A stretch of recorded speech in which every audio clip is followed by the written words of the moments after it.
కొంతమంది హిందూ ధర్మం మీద, పవిత్ర గ్రంథాల మీద, అంటే హిందూ ధర్మానికి సంబంధించినటువంటి పవిత్ర గ్రంథాలని విమర్శిస్తూనే ఉన్నారు. ఒక రకంగా చెప్పాలంటే దీనికి కారణం ఎవరంటే మనం. ఈ విమర్శించి వాడిని ఇంకో దేశం వెళ్ళమండి ఒక్క గంట బతకలేడు.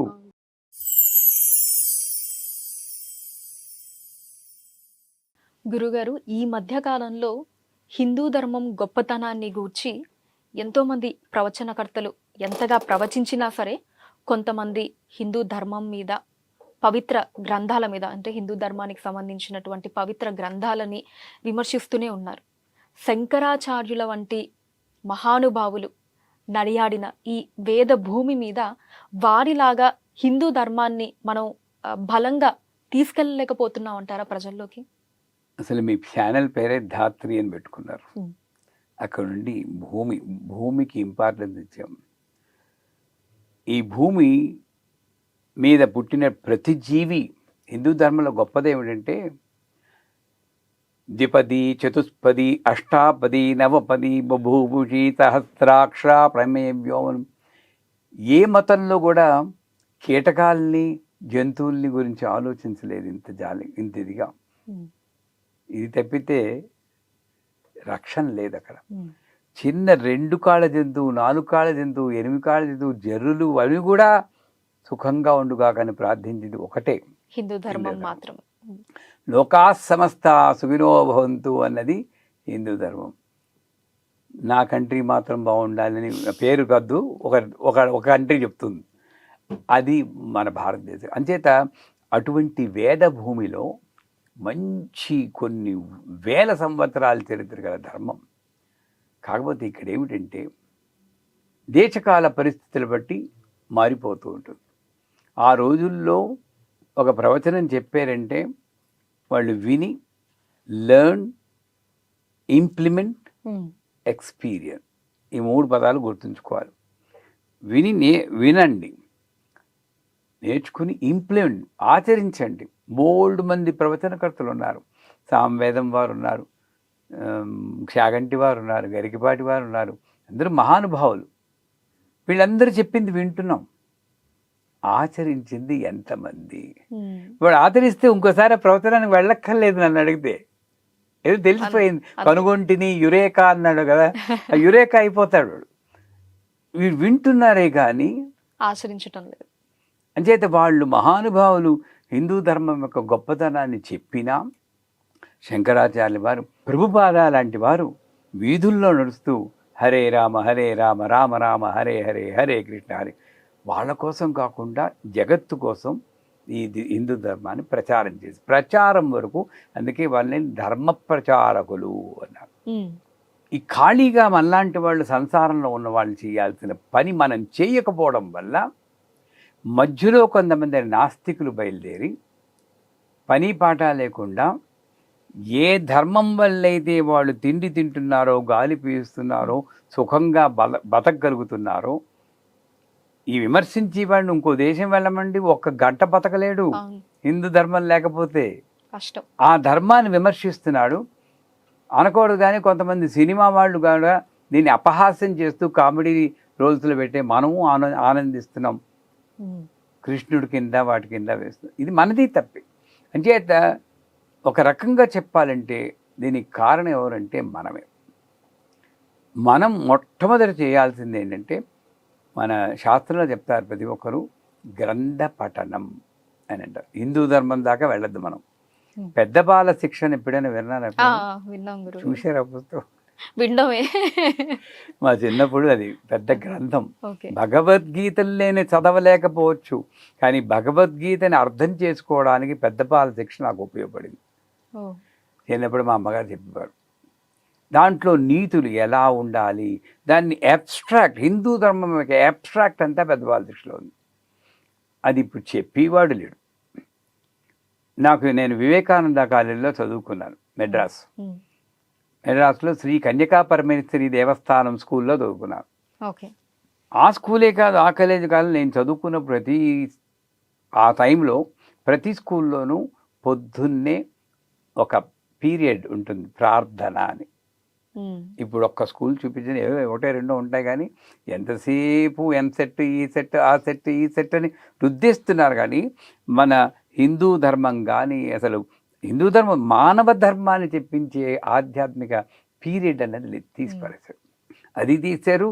పీటీ అని ఉండేది, ఫిజికల్ ట్రైనింగ్, అక్కడ కాస్త బలంగా ఉంటుంది, అది తీసిపారేశారు. ఈ నీరసాంగులు బయలుదేరారు, పొద్దున్నే కళ్ళు ఇలా పెట్టేసుకుని చదువుకుంటూ రోబోట్స్ ఏదో అంటారు కదా, రోబోట్స్ అలా తయారైపోయారు. ఎప్పుడు చదువు చదువు చదువు. సో కొంతవరకు ఎడ్యుకేషన్ సిస్టమ్ కారణం, కొంతవరకు తల్లిదండ్రులు కారణం, వీళ్ళందరూ కలిసి మొత్తానికి తిలాపాపం తలా బెడిగాడు అంటారు, యథాశక్తి దీన్ని కొంచెం దోహదం చేశారు. సో అంచేత ఇంకొక రకంగా చెప్పాలంటే మన హిందూ ధర్మంలో కొన్ని వాల్యూస్ ఉన్నాయి.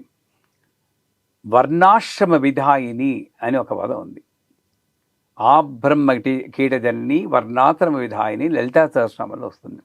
వర్ణము ఆశ్రమము ఏర్పరిచింది అమ్మవారు.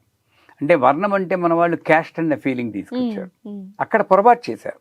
వర్ణం అంటే ఇప్పుడు మీదేంటి, మన ఇద్దరం మాట్లాడకుండా, ఇది మన వృత్తి. వాళ్ళ వృత్తి ఏంటి, కెమెరా యాంగిల్ చూసుకోవాలి, వాళ్ళ వృత్తి. దీనికి క్యాస్ట్ ఎక్కడ వచ్చిందండి మధ్యలో? వీటికి ఒక క్యాస్ట్ అని పేరు పెట్టేశాడు. చెప్పేవాడు ఒక వృత్తి, పాలించేవాడు ఒక వృత్తి, వ్యాపారం చేసేవాడు ఒక వృత్తి, వీళ్ళందరికీ సపోర్ట్ చేసేవాడు ఒక వృత్తి. ఇలా పెట్టి వృత్తులు పెట్టి ధర్మం పెడితే దాన్ని కులం పేరు పెట్టి లబ్ధి పొంది రాజకీయవాదులైనా మిగతా వాళ్ళైనా సరే భ్రష్టు పట్టించారు. ఆ రకంగా ఏమైంది, హిందూ ధర్మంలో ఈ కింద వాళ్ళకి లేదు, వాళ్ళని రాని, మన వాళ్ళు కూడా పని మనిషి చూస్తే తలిపేసేసుకుంటాం. మన పూజ రూమ్ పని మనిషి చూడకూడదు. ఎవరు చెప్పారు? పట్టుకుపోతుందా? అప్పుడు నేను పని మనిషి గొప్ప అంటాను. అంత అమ్మవారి శక్తిని వెళ్ళిపోయగల శక్తి ఆవిడికే నమస్కారం పెడతాను, వీడికి కాదు. ఎవరికి శక్తి? ఆ లోపం మనలో ఉంది. అంటే మానవత్వం లేని మతం కింద మారిపోతోంది ధర్మం. నేనే ఇంకో చోట చెప్పాం, భర్త పోతే ఎంత హింస పెడుతూ ఉంటారో తెలుసు మీ చిన్నపిల్లలు.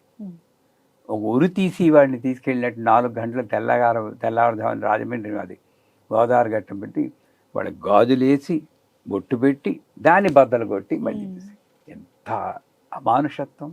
ఈ అమానుషత్వం ఎప్పుడైతే చోటు చేసుకుందో ప్రజలు ఇది ఎందుకు ఇలాంటి మతం, నాకు హాయిగా ఇంకో మతంలోకి వెళ్తే ఏమీ లేదు కదా అనుకుంటారు కదా.